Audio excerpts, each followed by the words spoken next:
Se papa pante yamani boni ye jamra akowa chum na yetene nkano di oralan kujoche Martin ye nechi yeguso ye wabato no emu na nipa mienu a omonso ani da kwan se obetu franka diama NPP na ene wonso akopie mu vetting committee no anim ebi ne kane railway development minister na osaye mrashebedwani dema esikado ketan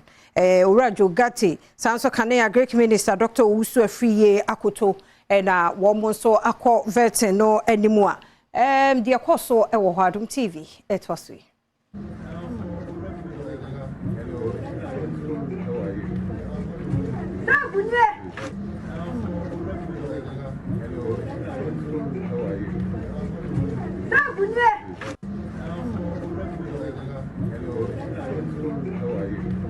Enti Dr. Apraku ono so ekokofa de enti na Adom Trotro no ye the free NPP headquarters neba Prince Owusu Afriyie Prince Owusu Asiedu Prince yenti o de ekoso ho Som ewa ha ene Adom Trotro ene etwagum afri eye NPP amanyoko no office ewo kokomlemle na sane ye nyina enim se nipa nsia anasese womo ababehia empenefo ama womo atoto womo ano de brofo kasem ye kan se vetting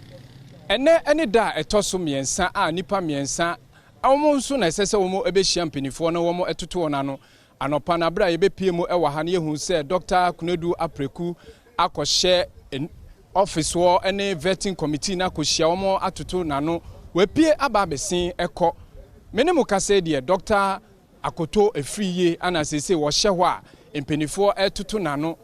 yane ni spokesperson a ono enene nanti womo ebo apro ahodo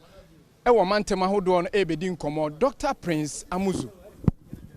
Adom Trotro suni ye bisa se vetting de na mo hwe nim se bekosi yada se Dr. Afriyie Akoto nyame nchade enne aye kase a especially aye kase oni mpanyifo ewo party office wa omoye omo vetting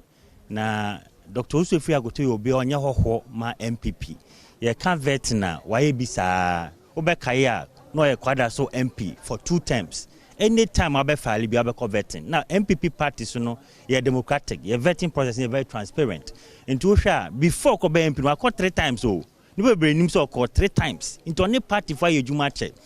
ye mo vetting committee ye room no o me ba mba be chia o man say ye pie ama onu kwa transaye oni o ma ye juma no ye room no wo hwe si do mo je ball no a mo say yes or ye party ni mapa omu nyine nim say yes party we no we di party mu akoten papa no you be very respected our party we mti ye gidi say meeting na ekoso de ebusu meeting na vetting so be koso be ye papa ma be bia ye kama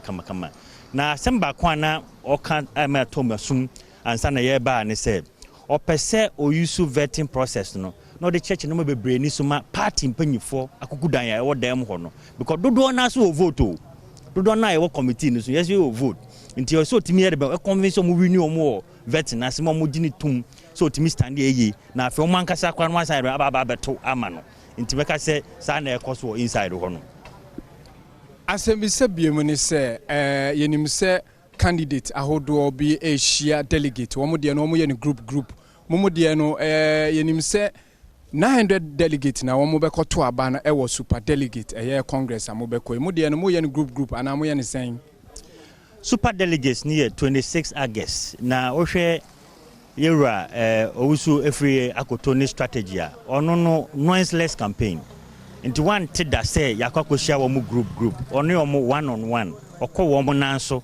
na akwakọ kyerɛkyerɛ wo mu party abakosem na wa kyerɛkyerɛ mu dwumadi ono edi ama party fini MP penso besi say oya Greek minister dwuma wedi ama party ni modern bo aboma party no mo aka no we wi asan kyerɛ wo mu kwan obefa so de kuayo ebeje Ghana ama Ghana fa ne ntuma pefra ni nyina ekyire no efutuo bi wo ho a omutimi de ma no manu se papa yetawochi na sei ni sei nti ama eno no wakonkan papa isi e ka sei de wone wo mu nyina dinkita wo so wone mu nyina kasa ama mu nyina kyerɛ wo madwene ena ye ka sei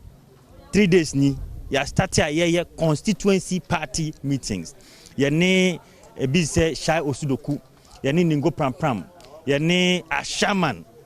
nankasa ye ne omu ehia ye ne obom Domiabra obum ye ne omakasa ye ne la dade kotopon so ehya ndra wo mu nyina so hwa party fo ni nyina pie bebebe police station executives area coordinators constituency exec party patrons and a council omu nyina ba out ababehia Dr. Afriyie Akoto etie nenum nsem na